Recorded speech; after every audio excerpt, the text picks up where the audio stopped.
पिछले सर्ग में हमने जाना कि कैसे विश्वामित्र ने राम जी को बला और अति बला नामक विद्या प्रदान की, जिसने बालक राम को कई प्रकार की शक्तियों से युक्त कर दिया। अब हम आगे बढ़ते हैं, यानी 23वें सर्ग की तरफ, जहां विश्वामित्र बालक राम और लक्ष्मण जी के साथ माँ गंगा और सरयू नदी के संगम के समीप एक दिव्य आश्रम में पहुंचते हैं। तो मित्रों, शुरू करते हैं अपनी यात्रा। और इसके पहले कृपया चैनल को सब्सक्राइब कर लीजिए और वीडियो को लाइक कीजिए और ज़्यादा से ज़्यादा लोगों तक इसे शेयर कर दीजिए। धन्यवाद। जय श्री राम, जय सनातन। श्री सीतारामचंद्राभ्याम नमः। श्रीमद् वाल्मीकि रामायण बालकांड 23वां सर्ग। विश्वामित्र सहित श्री राम और लक्ष्मण का सरयू गंगा संगम के समीप पुण्य आश्रम में रात को ठहरना। जब रात बीती और प्रभात हुआ, तब महामुनि विश्वामित्र ने तिनकों और पत्तों के बिछौने पर सोए हुए उन दोनों कुकस्थ वंशी राजकुमारों से कहा, नरश्रेष्ठ राम, तुम्हारे जैसे पुत्र को पाकर महारानी कौसल्या सुपुत्र जननी कही जाती है। यह देखो, प्रातःकाल की संध्या का समय हो रहा है। उठो और प्रतिदिन किए जाने वाले देव संबंधी कार्यों को पूर्ण करो।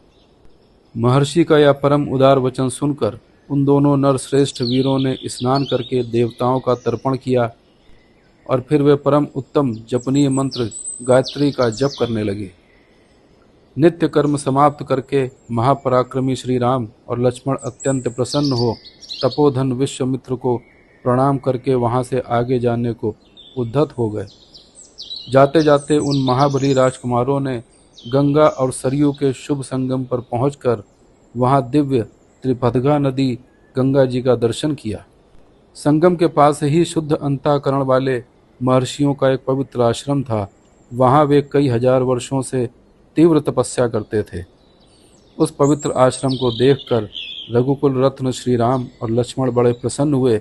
उन्होंने महात्मा विश्वामित्र से यह बात कही, भगवान, यह किसका पवित्र आश्रम है और इसमें कौन पुरुष निवास करता है? यह हम दोनों सुनना चाहते हैं। इसके लिए हमारे मन में बड़ी उत्कंठा है। उन दोनों का यह वचन सुनकर मुनि श्रेष्ठ विश्वामित्र हंसते हुए बोले, राम, यह आश्रम पहले जिसके अधिकार में रहा है उसका परिचय देता हूँ। सुनो। विद्वान पुरुष जिसे काम कहते हैं, वह कंदर्प पूर्व काल में मूर्तिमान था, शरीर धारण करके विचरता था। उन दिनों भगवान स्थाणु अर्थात शिव इसी आश्रम में चित्त को एकाग्र करके नियम पूर्वक तपस्या करते थे। एक दिन समाधि से उठकर देवेश्वर शिव मरुदगणों के साथ कहीं जा रहे थे। उसी समय दुर्बुद्धि काम ने उन पर आक्रमण किया। यह देख महात्मा शिव ने हुंकार करके उसे रोका। रघुनंदन, भगवान रुद्र ने रोष भरी दृष्टि से अवहेलना पूर्वक उसकी ओर देखा। फिर तो उस दुर्बुद्धि के सारे अंग उसके शरीर से जीर्ण शीर्ण होकर गिर गए। वहां दग्ध हुए महामना कंदर्प का शरीर नष्ट हो गया। देवेश्वर रुद्र ने अपने क्रोध से काम को अंगहीन कर दिया। राम, तभी से वह अनंग नाम से विख्यात हुआ। शोभाशाली कंदर्प ने जहां अपना अंग छोड़ा था, वह प्रदेश अंग देश के नाम से विख्यात हुआ।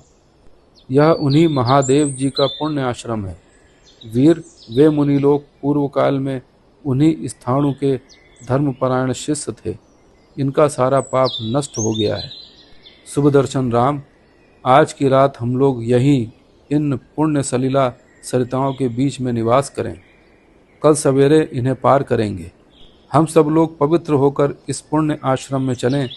यहाँ रहना हमारे लिए बहुत उत्तम होगा। नरश्रेष्ठ, यहाँ स्नान करके जप और हवन करने के बाद हम रात में बड़े सुख से रहेंगे। वे लोग वहाँ इस प्रकार आपस में बातचीत कर ही रहे थे कि उस आश्रम में निवास करने वाले मुनि तपस्या द्वारा प्राप्त हुई दूरदृष्टि से उनका आगमन जानकर मन ही मन बड़े प्रसन्न हुए। उनके हृदय में हर्ष जनित उल्लास छा गया। उन्होंने विश्वामित्र जी को आर्घ, पाद और अतिथि सत्कार की सामग्री अर्पित करने के बाद श्री राम और लक्ष्मण जी का भी आतिथ्य किया। यथोचित सत्कार करके उन मुनियों ने उन अतिथियों का भली भांति कथा वार्ताओं द्वारा मनोरंजन किया। फिर उन महर्षियों ने एकाग्रचित होकर यथावत संध्या वंदन एवं जप किया।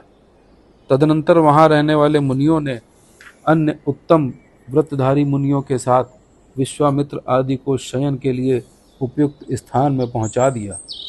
संपूर्ण कामनाओं की पूर्ति करने वाले उस पुण्य आश्रम में उन विश्वामित्र आदि ने बड़े सुख से निवास किया।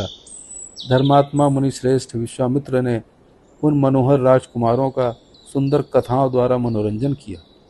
इस प्रकार श्री वाल्मीकि निर्मित आर्ष रामायण आदि काव्य के बालकांड में 23वां सर्ग पूरा हुआ।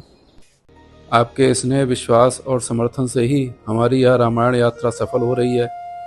आप सभी श्रोताओं का हृदय से आभार जो हमारे साथ इस पावन रामायण कथा से जुड़े, समय दिया, सुना, शेयर किया और हमारा उत्साह बढ़ाया।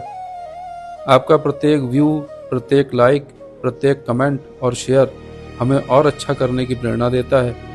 आइए ऐसे ही मिलकर श्री राम कथा को अधिक से अधिक लोगों तक पहुंचाएं और धर्म, संस्कार व सनातन संस्कृति के दिव्य संदेश को फैलाएं। श्री राम आप सभी पर अपनी कृपा बनाए रखे।